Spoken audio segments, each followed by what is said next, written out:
اپنی زبان کی حفاظت کے تعلق سے آپ کی خدمت میں عرض کی جاتی رہی ہیں۔ آج جو آیت شریفہ پڑھی گئی ہے اس کا تعلق بھی سورہ یاسین شریف سے ہی ہے۔ سورہ یاسین جو ہے یہ 22ویں پارے کے آخری حصے میں شروع ہو کر 23ویں پارے میں چلتی ہے۔ قرآن شریف کی ہر سورت، ہر آیت، ہر لفظ اپنی جگہ ایک اہمیت کا حامل ہے۔ سورتوں کے مختلف فضائل ہیں جو اللہ کے رسول صلی اللہ علیہ وآلہ وسلم نے احادیث مبارکہ میں ارشاد فرمائے ہیں۔ ان فضائل میں سورۃ یاسین کو اللہ کے نبی صلی اللہ علیہ وسلم نے قلب قرآن فرمایا۔ آپ نے فرمایا ہر چیز کا ایک دل ہوتا ہے، اسی طرح قرآن کا دل جو ہے وہ سورہ یاسین شریف ہے۔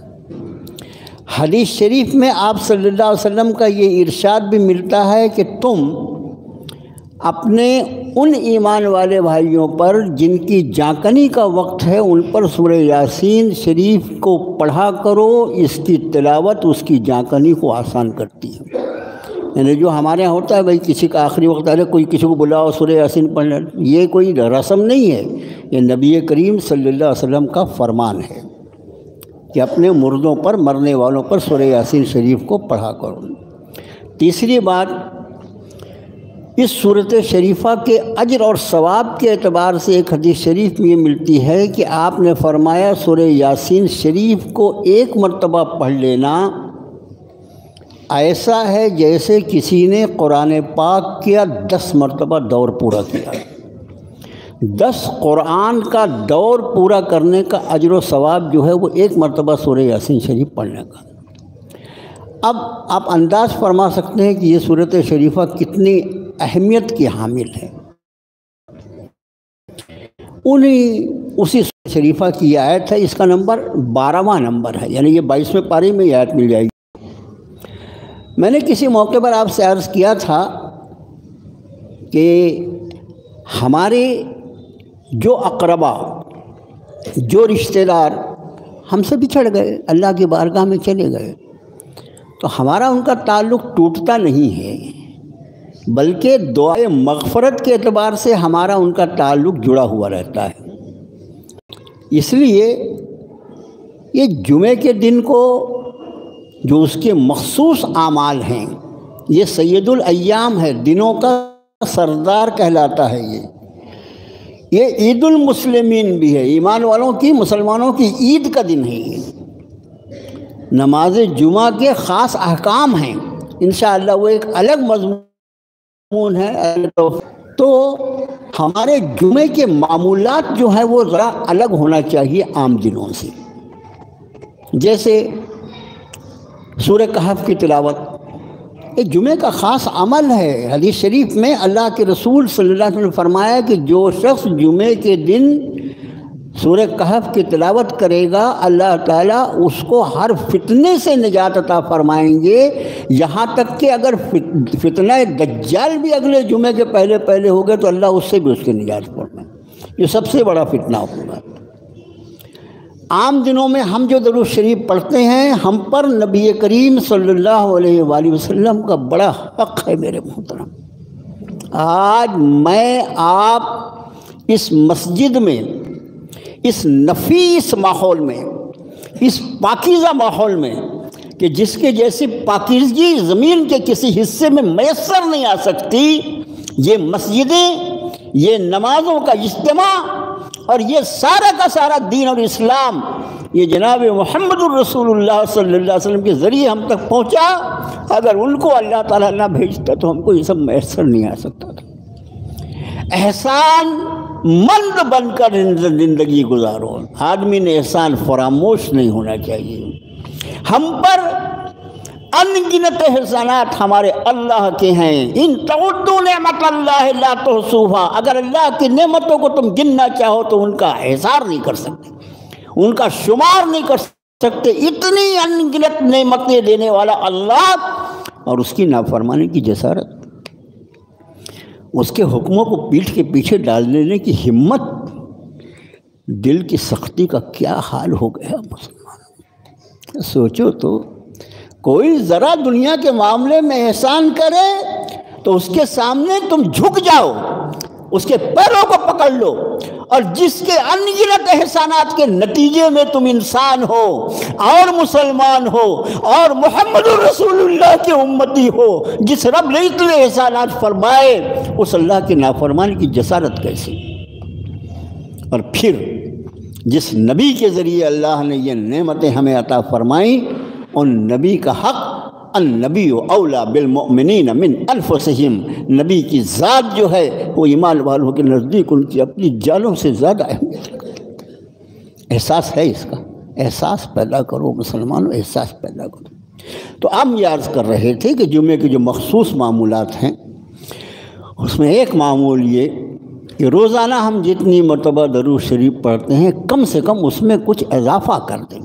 معروضہ یہ ہے کہ عربی زبان کا ایک قاعدہ ہے کہ جمع کا صیغہ جو ہے، ہر زبان میں 2 کو جمع بولتے پلورل، بہووچن، لیکن عربی میں 3 سے شروع ہوتا ہے. تو کم سے کم 300 مرتبہ اگر آدمی درود شریف پڑھ لے تو یہ ہوگا کہ اس نے کثرت، 3 کے اوپر عربی میں کثرت کا لفظ استعمال، بہت کثرت سے کام کیا. جمع کا مصروفیات ہیں، ہماری مصروفیات میں کچھ تو ضروری ہیں اور کچھ غیر ضروری چیزوں کو ہم نے اپنے مصروفیات کا حصہ بنا لیا ہے. ہر آدمی کا الگ الگ معاملہ ہے، اس پر کوئی بیان نہیں کیا جا سکتا. ہم خود اپنا محاسبہ کریں کہ ہم دن میں ہماری جو مصروفیات، ہمارے کام کاج ہیں، اس میں کتنے ضروری ہیں، کتنے غیر ضروری ہیں. ہماری زندگی کا بڑا حصہ جو ہے وہ لغویات میں گزرتا ہے. یہ ہماری مجلسیں، یہ ہماری محفلیں، یہ ہماری بات چیت، ساری دنیا، اور یہاں سے لے کے گجرات تک جائیں گے، اور پھر وہاں سے UN تک جائیں گے، اور پھر فلسطین جائیں گے، یہ سارے ہمارے کام ہیں کیا؟ ساری دنیا کے اوپر ہماری نظر، اور اگر نہیں کسی پر نظر ہے تو ہماری اپنی ذات پر ہماری نظر نہیں ہے. یا ایھا الانسان ما غرک بربک الکریم، اے انسان تجھ کو تیرے کرم والے رب کی طرف سے کس نے غافل کر دیا؟ ہماری مجلسوں نے، جس کا تذکرہ پچھلے نشستوں میں آپ کا خادم کر چکا ہے. تو ہم جمعے کے معمولات میں عرض کر رہا تھا کہ سورہ کہف کی تلاوت، سورہ دخان یہ 25ویں پارے کے بالکل آخری حصے میں ہے، سورہ زخرف کے بعد 25ویں پارے کا آخری حصہ سورہ دخان، دو رکوع کی صورت ہے. اللہ کے رسول صلی اللہ علیہ وسلم نے ارشاد فرمایا کہ جو شخص جمعے کی رات یا دن میں سورہ دخان کی تلاوت کرے گا، اللہ تعالیٰ اس کے لیے جنت میں محل تعمیر فرمائے. کیا ہے؟ 5 منٹ کا کام نہیں ہے، 5 منٹ بھی نہیں لگتا سورہ دخان پڑھنے میں.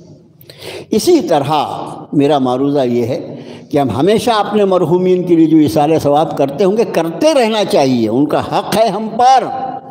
لیکن جمعے کے دن بطور خاص سورہ یاسین شریف کی تلاوت کر کے اگر ہم اپنے مرحومین کے لیے اصالہ ثواب کی عادت ڈال لیں تو ان کے حق میں سے ایک حق ادا ہو جائے گا. 10 قرآن شریف کے، اب کوئی اگر روزانہ سورہ یاسین شریف کی تلاوت کر کے اصالہ ثواب کرے تو کیا ہو، لیکن یہ سمجھ لیجیے یہ سورہ یاسین شریف ہی پورا قرآن نہیں ہے.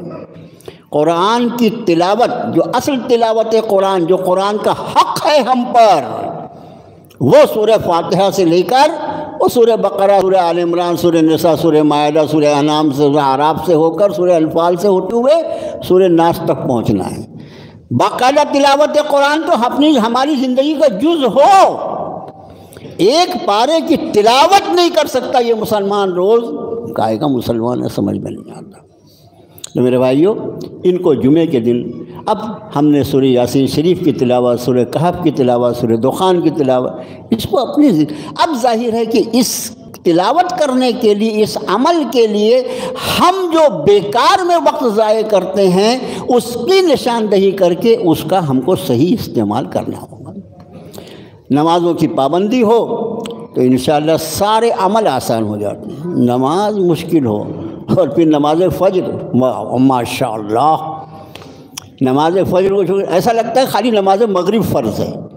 نماز مغرب میں خدا جانے، میں آج تک نہیں سمجھ سکا کہ نماز مغرب میں اتنا مجمع کہاں سے آتا ہے، اور اگر آتا ہے تو پھر وہ عصر میں کیوں نہیں رہتا. وہ ظہر میں کیوں نہیں رہتا، وہ عشاء میں کیوں نہیں رہتا؟ یہ میں آج تک سمجھ نہیں سکا، اور کچھ سمجھنے کی ضرورت بھی نہیں۔ جس نماز میں آ گئے اللہ کا شکر ہے بابا، آ تو گئے، نہیں آتے تو ہم کیا کر لیتے۔ تو میرے بھائیوں، جو آیت شریفہ میں نے آپ کو پڑھ کر سنایا، انا نحن نحیی الموتیٰ، بے شک ہم مردوں کو زندہ کریں گے۔ مردے اپنے آپ زندہ نہیں ہوں گے، مردوں کو ہم زندہ کریں گے۔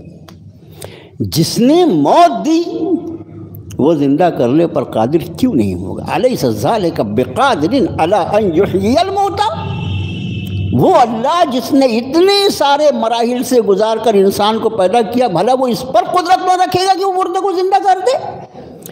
جس نے موت دی وہ موت کے بعد دوبارہ زندہ کیوں نہیں کر سکتا؟ ہاں، اگر ایسا ہوتا کہ آدمی خود سے مر جاتا، خود سے مرنے کا اگر آپشن رہتا نا، تو آج ہم اور آپ کوئی مرنا نہیں چاہتا، وہ تو سب ان کا حکم نافذ ہوتا ہے، اپنے آپ چلتا ہے۔ تو جس نے اس کو موت دی، یہ قرآن شریف نے فرمایا نا کہ منہا خلقناکم، ہم نے اسی زمین سے تم کو پیدا کیا، اسی مٹی سے تم کو پیدا کیا، وفیہا نعیدکم، اور اسی زمین میں ہم تم کو لوٹاتے ہیں۔ نعید کا لفظ ہے، عید کا لفظ جو عربی زبان میں استعمال ہوتا ہے، عید کا ایک مطلب ہوتا ہے لوٹنا۔ منہا خلقناکم، اسی زمین سے ہم نے تمہیں پیدا کیا، وفیہا نعیدکم، اور اسی میں ہم تم کو لوٹائیں گے، ومنہا نخرجکم تارۃ اخری، اور پھر اسی زمین سے ایک اور مرتبہ تمہیں اٹھا کر کھڑا کرنے گے۔ جس نے اسی زمین سے مجھے نکالا، میں تھا کیا؟ نہیں، اپنے آپ آیا؟ نہیں، میرے رب نے مجھے اس زمین سے پیدا کیا نا۔ تو جس رب نے مجھے پہلی مرتبہ پیدا کیا، اور جس رب نے میرے نہ چاہتے ہوئے بھی مجھے اسی زمین میں لوٹا دیا، وہ رب مجھے دوبارہ اس زمین سے اٹھا کر کھڑا کرنے پر بھلا قادر کیوں نہیں ہوگا؟ اس لیے فرمایا ایمان کا ایک جز ہے، یہ ایمان کا ایک جز ہے، حیات بعد الممات، بعث بعد الموت، موت کے بعد زندہ ہونا، یہ ایمان کا جز ہے۔ اگر کوئی آدمی اللہ کو مانے، رسول کو مانے، قرآن کو مانے، سب مانے، اور معاذ اللہ بعث بعد الموت کو نہیں مانتا، وہ کبھی مسلمان نہیں ہو سکتا، وہ پکا کافر ہوگا۔ تو فرمایا انا نحن نحیی الموتیٰ، بے شک ہم مردوں کو زندہ کریں گے، وَنَكْتُبُ مَا قَدَّمُوا وَآثَارَهُمْ، اور ہم لکھتے جاتے ہیں جو کچھ یہ اپنے آگے بھیجتے ہیں اور جو کچھ اپنے پیچھے چھوڑتے ہیں۔ وَكُلَّ شَيْءٍ أَحْصَيْنَاهُ فِي إِمَامٍ مُبِينٍ، اور ان ساری چیزوں کو ہم نے ایک بڑی زبردست کتاب میں لکھ رکھا ہے۔ اس کتاب سے مراد لوح محفوظ ہے۔ اب لوح محفوظ ایک الگ مضمون ہے، اس کے بارے میں اس کے پہلے بھی کئی چیزیں آپ کا خادم عرض کر چکا ہے۔ اس آیت شریفہ میں انسان کے اعمال کی دو قسمیں رب نے بیان فرمائی ہیں، ما قدموا و آثار۔ قدم بولتے ہیں نا، ہمارے یہاں عربی زبان کے تقریباً، قرآن شریف کی عربی زبان تو بہت وسیع زبان ہے، قرآن شریف کے یعنی 10-20-30% الفاظ ایسے جو ہم روزانہ اپنی بول چال میں استعمال کرتے ہیں، ہم کو معلوم ہی نہیں رہتا یہ قرآن کا لفظ ہے۔ تو قدم جو ہم بولتے ہیں نا، تو قدم کس کو بولتے ہیں؟ آگے جانے والے کو، قدم پیچھے تھوڑی ہٹتا ہے، چونکہ وہ آگے بڑھتا ہے نا، اس لیے اس کو قدم کہا جاتا ہے۔ اور اثر کا لفظ بھی ہم استعمال کرتے ہیں، کوئی بات کا اثر ہوا کہ نہیں۔ اثر اصل میں کہتے ہیں جو چیز چھوڑی جائے، جیسے کسی آدمی کو کوئی شخص سمجھائے، اب سمجھانے کے بعد اس کا سمجھانے کا مقصد کیا ہے؟ تاکہ وہ اس بات سے اس کا اثر قبول کرے، جو بات کہی جا رہی ہے وہ اس کا دل اس کو قبول کر کے وہ اپنے حالات کو سدھارے، اس کو اثر کہا جاتا ہے۔ اس لیے اثر کا مطلب ہوتا ہے پیچھے رہ جانے والی چیز۔ اہل علم بھی یہاں بہت تشریف رکھتے ہیں، علماء بھی آتے ہیں، یہ بھی اثر جو ہے حدیث شریف کے لیے بھی استعمال ہوتا ہے، حدیث مبارکہ لیے بھی اثر کا لفظ استعمال ہوتا ہے، وہ ایک علمی بات ہے۔ لیکن اثر اصل میں کہتے ہیں پیچھے چھوڑی جانے والی چیز، اور قدم اس کو کہتے ہیں جو آگے بڑھتا ہے۔ تو رب تعالیٰ نے فرمایا ما قدموا وآثارہم، ان کے وہ سارے اعمال جو وہ آگے بھیج دیتے ہیں، وہ آثارہم، اور ان کے وہ اعمال بھی جو وہ پیچھے چھوڑ جاتے ہیں۔ اس کا معنی اس کا معنی ہمارے اعمال میں کچھ اعمال ایسے ہیں جو ہمارے بعد بھی باقی رہیں اور آگے بھیجے والے. دیکھیے ہماری زندگی کے جو مختلف عمل جو ہے اعضائے جسمانی کی حرکتوں کا نام ہے، اور چونکہ ہم اپنی ہر حرکت کے لیے اللہ نے ہمیں اختیار کی آزادی مرحمت فرمائی ہے. جیسے زبان سے یا تو کسی کو گالی دو یا کسی کو دعا دو یا کسی کا دل توڑ دو یا کسی غمگین کا دل جوڑ دو. اللہ نے اختیار دیا ہے، عقل بھی دی ہے کہ یہ الفاظ اگر میں سامنے والے کے سامنے کہوں گا تو اس کا دل ٹکڑے ٹکڑے ہو جائے گا، اور اس کے مد مقابل یہ الفاظ اگر میں کہوں گا تو اس انسان کا دل جو ہے یہ خوشی سے مسرور ہو جائے گا، فرحت محسوس کر. ہم کو معلوم ہے. تو اسی وجہ سے چونکہ ہم کو اعمال کی آزادی دی گئی ہے، دوسرے اعمال کے اثرات بھی ہم کو اللہ نے ہمارے علم میں بٹھا دیے ہیں، اور چونکہ یہ اختیار کی آزادی ہے اس لیے اس ہر عمل کے لیے ہم خود ذمہ دار ہیں. اپنا عمل جو ہے وہ زبردستی اس کو ڈھکیل کے کسی اور کے سر پہ کرنے کی کوشش کرنا، یہاں لوگوں کو بیوقوف بنایا جا سکتا ہے، یہ دنیا ہے. لیکن ایک وہ دن آئے گا جس دن پچھلے 2-3 ہفتے سے جس دن ہم نے عرض کیا جو آیت شریفہ میں، جس دن زبان پر سیل کر دیا جائے گا اور پھر ہمارے ہاتھ پاؤں گواہی دیں گے جو ہم کرتوت کر کے گئے ہیں. جب اب یہاں تو زبان کا استعمال کر لیں، یہاں ہماری زبان پکڑنے والا کون ہے؟ کون ہماری زبان پکڑ سکتا ہے؟ ہم تو اتنے زبان دراز ہیں. لیکن جس دن زبان پہ سل لگ جائے گی اس دن سب حقیقت کھل جائے گی. تو میرے بھائیو، ہمارے وہ اعمال جو ہم آگے بھیجتے ہیں اس میں سب سے پہلے ہے فرائض کی تکمیل. یہ یاد رکھو، فرائض کی تکمیل. فرض وہ عمل ہے جو اللہ نے ہمارے ذمے لکھ دیا ہے، اور ہر فرض کے لیے 2 جملے یاد رکھو کہ کسی بھی فرض کا چھوڑ دینا، ترک کر دینا جو ہے وہ حرام ہوتا ہے، لیکن کسی فرض کا اگر آدمی انکار کر دے تو وہ کافر ہو جاتا ہے. نماز نہیں پڑھنا بہت بڑا جرم ہے، گناہ کبیرہ ہے، ٹھیک، لیکن نماز کا معاذ اللہ انکار کر دینا. ایک موقع پر ایک شخص مسجد نبوی میں آرام کر رہے تھے. ظاہر وہ صحابی تھے، وہ سوئے ہوئے تھے. تو آپ صلی اللہ علیہ وسلم نے حضرت علی رضی اللہ تعالیٰ فرمایا، علی اس کو اٹھا دو، علی اس کو اٹھا دو. حضرت علی نے ان کو اٹھا دیا. لیکن حضرت علی نے پوچھا بعد میں کہ اللہ کے رسول صلی اللہ علیہ وسلم، اس شخص کو نماز کے لیے اٹھا دینا یہ تو ایک بڑی نیکی تھی، لیکن بجائے خود عمل کرنے کے آپ نے مجھے اس بات کا حکم فرمایا. میں علی، اگر میں اس کو اٹھاتا اور وہ میرے اٹھانے کا انکار کر دیتا تو اسلام سے نکل جاتا. یہ اللہ اور اس کے رسول کے کسی حکم کا انکار کر دینا، معاذ اللہ میں نہیں کروں گا. حضرت علی کے اٹھانے پر اگر وہ نہ اٹھتا، ابھی اٹھتا ہوں نا، جیسے ہم ماشاءاللہ کرتے ہیں نماز کے اوقات، ابھی اٹھتا ہوں نا، لیکن اگر رسول اللہ اٹھاتے اور وہ ایسا کہتا ابھی اٹھتا ہوں نا، تو پھر مشکل ہو جاتی.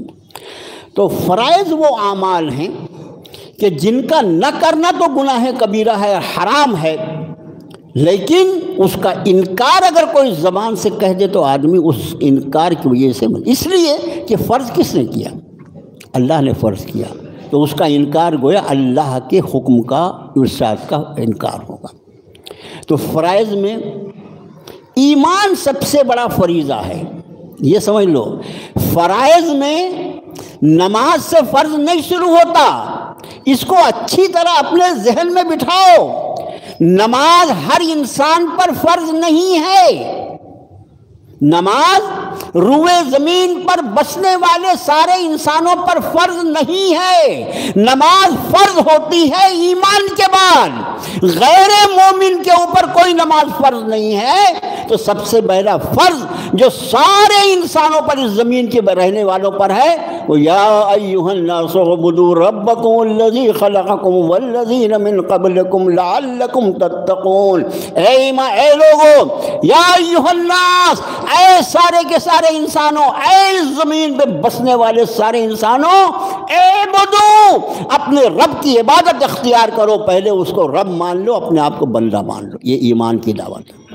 یا ایھا الناس اعبدوا ربکم، اے انسانوں اپنے رب کی بندگی کرو۔ یہ بندگی سے مراد کیا ہے؟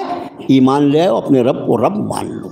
جب اپنے رب کو کوئی مان لے گا، اپنا رب، اس پر ایمان لائے گا، تو پہلا فریضہ جو عوام الناس پر ہے وہ ایمان ہے۔ اور جب آدمی ایمان لا کر اپنے رب کی ربوبیت کا اقرار کرتا ہے تو پھر اس پر فرائض عائد ہوتے ہیں۔ انہی فرائض میں پھر سب سے پہلا فریضہ نماز کا ہے، اور پھر جو دوسرے۔ اب میرے بھائیو، جو اصل مضمون ہے وہ ہے عمل کی دو قسمیں۔ ہماری نماز، ہمارا روزہ، ہمارا حج، ہماری زکوٰۃ، ہمارا صدقہ، یہ ساری چیزیں جو ہیں، ہمارا حسن اخلاق، یہ سب چیزیں جو ہیں یہ ہمارے وہ اعمال ہیں جو ابھی ہم کر رہے ہیں، لیکن یہ کہیں فضا میں تحلیل نہیں ہو جا رہے ہیں۔ ہمیں ہمارے اعمال دکھائی نہیں دیتے۔ کچھ چیزیں دکھائی دینے کے لیے ہمارے اوپر موت کی کیفیت طاری ہونا ضروری ہے۔ یہی وجہ ہے فَكَشَفْنَا عَنْكَ غِطَاءَكَ فَبَصَرُكَ الْيَوْمَ حَدِيدٌ۔ مرنے والے کے لیے رب تعالیٰ نے فرمایا سورہ قاف میں فَكَشَفْنَا عَنْكَ غِطَاءَكَ فَبَصَرُكَ الْيَوْمَ حَدِيدٌ۔ آج ہم نے تیرا پردہ ہٹا دیا۔ گویا ابھی ہماری اور آپ کی آنکھوں پر ایک پردہ پڑا ہوا ہے۔ رب نے فرمایا ہم نے تمہارا پردہ ہٹا دیا۔ آج تیری نگاہ کتنی تیز ہے۔ کیا فرمایا رب نے؟ فَكَشَفْنَا عَنْكَ غِطَاءَكَ فَبَصَرُكَ الْيَوْمَ حَدِيدٌ۔ آج کے دن ہم نے تیرا پردہ ہٹا دیا تجھ سے، اور آج تیری نگاہ کتنی تیز ہے۔ وہ عالم غیب کو دیکھنے کے لیے ہم پر موت کا طاری ہونا ضروری ہے۔ موت کے طاری ہونے سے ہماری آنکھوں پر پڑا پردہ ہٹا دیا جائے گا، اور پھر ہمیں عالم غیب دکھائی دے گا کہ ہم نے جو اعمال کیے تھے وہ کس دنیا میں جا کے جمع کر دیے گئے۔ تو ہمارے سارے اعمال، یہاں تک کہ ہماری زبان سے نکلے ہوئے الفاظ یہ جمع ہو رہے ہیں۔ تو یہ اعمال جو ہیں یہ قدموں، یہ آگے ہم نے بھیج دیا۔ اب دوسرا عمل کی شکل ہے وہ آثار ہوں، وہ جو اپنے پیچھے چھوڑ دیتے ہیں۔ اللہ کے رسول صلی اللہ علیہ وسلم نے فرمایا کہ کچھ چیزیں حدیث مبارکہ میں ایسی ہیں جس کا اجر اور ثواب انسان کو مرنے کے بعد بھی ملتا ہے۔ ان چیزوں میں 3 چیزیں آپ صلی اللہ علیہ وسلم نے گنوائیں، اور اس 3 کے ذیل میں پھر اس کی ہزاروں مدیں ہو کر آپ کے سامنے آ سکتی ہیں۔ ذرا غور کریں آپ۔ فرمایا ولد صالح، نیک اولاد جو اس کے لیے بعد میں استغفار کرے۔ کون سی اولاد کرے گی؟ کون سی اولاد کرے؟ پہلے اپنی اولاد کو میں میرے لیے ایصال ثواب کا سلیقہ تو سکھاؤں، اس کو بتاؤں تو کہ بھئی میرا تیرے اوپر یہ حق ہے بھائی مرنے کے بعد، اور وہ اولاد کو یہ احساس ہو کہ میرا باپ جو چلا گیا، یہاں تو میں نے جو اس کی خدمت کیا، لیکن اصل خدمت کا یہ موقع ہے کہ اب میرا باپ اپنے اعمال کے اعتبار سے مکمل طور پر معذور ہے، اور آج وہ جتنا دنیا میں ضرورت مند تھا اس سے زیادہ ضرورت مند آج ہے۔ وہ اولاد نا، یہ اولاد کہاں سے آئے گی؟ آسمان سے ٹپکتی ہے کیا؟ یہ اولاد ہماری تربیت کے نتیجے میں آئے گی۔ ہم اپنی اولاد کو کچھ بھی بنائیں، شریعت مطہرہ نے کچھ بھی، مطلب جائز چیزیں، حلال چیزیں، شریعت مطہرہ کی کوئی اس پر پابندی نہیں ہے۔ بہترین ڈاکٹر، بہترین انجینئر، بہترین سائنٹسٹ، بہترین وکیل سب بنائیں، سب کی اجازت ہے، پوری ضرورت بھی ہے امت مسلمہ کو، لیکن یہ سب بناتے وقت یہ خیال رہے کہ وہ سب کچھ بنانا یہ اس کی قبر کے دہانے تک جائے گا، اور اگر میں اس کو سچا اور پکا مسلمان بناؤں گا تو یہ اس کا مسلمان ہونا اس کو آخرت میں بھی کام آئے گا۔ یہ کیا ہے کہ اپنی اولاد کی دنیا بنانے کے چکر میں اس کی آخرت کو آگ لگا دیں، اس کی آخرت کو بھول جائے آدمی، یہ کتنی بڑی غفلت ہے اور کتنا بڑا عذاب جاریہ ہے۔ تو اولاد، حدیث شریف میں ولد صالح، نیک اولاد، جو بعد میں اس کے لیے دعائے مغفرت کریں۔ دوسرا وہ علم جس سے اس کے بعد لوگوں کو فائدہ پہنچے۔ اب ظاہر ہے یہ علم کون سا ہو سکتا ہے؟ یہ علم وہ ان چیزوں کو ثواب جاریہ کہا جاتا ہے۔ ایسا علم سیکھا، دوسروں کو سکھایا، دوسروں کو سکھایا، اور پھر یہ دوسرے جو سیکھنے والے ہیں انہوں نے اور دوسرے لوگوں کو سکھایا، اور پھر یہ ثواب جاریہ کی شکل میں ہم نے تو کسی ایک بندے کو سکھانے کی کلفت اور تکلیف اٹھائی تھی، اللہ نے اس سلسلے کو ایسا بڑھا دیا، ایسا بڑھا دیا۔ خود نیک ہے، ایک آدمی کو نیکی پر لے آیا، اس ایک نیک بندی کی وجہ سے برکت سے ہزاروں آدمی نیکیوں پر آئے، ان سب کا اجر و ثواب اس آدمی کو ملے گا، اس لیے کہ اس کے علم کا فائدہ ان کو پہنچا۔ اور تیسری چیز آپ صلی اللہ علیہ وسلم نے ارشاد فرمائی، ایسا رفاہ عام کا کام جس سے اس کے بعد لوگوں کو فائدہ پہنچے۔ دیکھو نیکیاں جو ہیں نا، نیکیاں کبھی بھی محدود نہیں ہوتی، نیکی میں مومن غیر مومن سب شامل ہوتے ہیں۔ کوئی اس کا کام، اس نے کنواں بنا دیا، عوام الناس اس سے فائدہ اٹھا رہے ہیں، درخت لگا دیا، اس کے سائے میں لوگ بیٹھ رہے ہیں، ارے درختوں کے اوپر پرندے جو کچھ کھائیں، حدیث شریف میں فرمایا کہ پرندے جو کچھ کھائیں وہ بھی تیری طرف سے صدقہ ہے۔ ایسا دین ہے یہ۔ کوئی ایسا کام جس کے اثرات ہمارے مرنے کے بعد باقی رہیں، بھلائیوں کے اور نیکیوں کے، لوگوں کو فائدہ پہنچانے کے، نہیں کوئی زہر ایجاد کر دیا معاذ اللہ، وہ ایسا کوئی کھیل تماشا کوئی ٹاکیز بنا کے چلا گیا، کچھ اور کر کے چلا گیا۔ یاد رکھو جس طرح یہ 3 مدیں ثواب جاریہ کی ہیں، اسی طرح عذاب جاریہ بھی ہوتا ہے، اس کا ہمیشہ خیال رکھنا۔ اگر ہم نے کسی ایسی چیز کی ایجاد کر دی یا کوئی ایسی چیز چھوڑ گئے جس کی وجہ سے لوگ اللہ کی نافرمانیوں میں مبتلا ہو رہے ہیں، تو ہماری نافرمانی کا گناہ تو ہم کو ملے گا۔ جتنے لوگ اس کی وجہ سے اللہ کی نافرمانیاں کریں گے وہ سب گناہ ہم کو آئے گا۔ ایسے کھیل تماشے، ایسی کتابیں، ایسے لٹریچر، ایسی بیہودہ چیزیں جس سے لوگ اللہ کی نافرمانی پر آ جائیں، ان نافرمانیوں کا بھی جس طرح نیکیوں کا ثواب جاریہ ہوتا ہے مسلمانوں، اسی طرح ان نافرمانیوں کا عذاب جاریہ ہوتا ہے۔ اس موقع پر ایک بات دل پہ پتھر رکھ کے سنو، جتنی ہمارے یہاں خرافات اور رسمیں، بدترین رسمیں جو ہماری شادیوں میں اور ان ساری چیزوں میں ایجاد چلتی ہیں، یہ رسمیں جن لوگوں نے جاری کیا ہے ان کے لیے عذاب جاریہ ہے یہ۔ اگر ان رسموں کو تم روک دو گے تو ان پر احسان ہوگا۔ سنا آپ نے؟ جتنی رسمیں ہیں، یہ ہمارے باپ دادا کا طریقہ ہے، یہ ہمارے پرکھوں کا طریقہ ہے، دیکھو تو صحیح کہ دین حنیف کی روشنی میں وہ جائز بھی ہے یا ناجائز ہے، حلال ہے کہ حرام ہے، فرما برداری ہے یا نافرمانی ہے۔ اگر نافرمانی کا کوئی سلسلہ جاری ہے اور ہم بھی اس کو آگے بڑھاتے چلے جائیں تو جس شخص نے اس کو شروع کیا ہوگا اس پر مرتے قیامت تک اس پر عذاب ہوتا رہے گا۔ احسان ہوگا اپنے پرکھوں پر۔ اگر پرکھوں کی غلط رسموں کو ہم نے روک دیا اور ذرا سینے پر اپنا تھوڑا ہمت کا پہاڑ رکھ لیا، انشاءاللہ اس پر احسان ہوگا کہ وہاں سے اس کے گناہ کا سلسلہ بند ہو جائے گا۔ اب بات آخری میں ثواب جاریہ، اسی طرح ثواب جاریہ میں مدارس، مساجد کی تعمیر، مساجد جو قیامت تک مسجد رہنے والی ہیں، وَأَنَّ الْمَسَاجِدَ لِلَّهِ، مسجدیں تو بس اللہ کی ہوتی ہیں۔ تو میرے بھائیو، اللہ کا شکر ہے اس مسجد میں الحمدللہ گراؤنڈ فلور جو ہے وہ بہت اچھا بنا ہوا ہے، پوری طرح آرام سے ہم اور آپ نماز پڑھ لیتے ہیں۔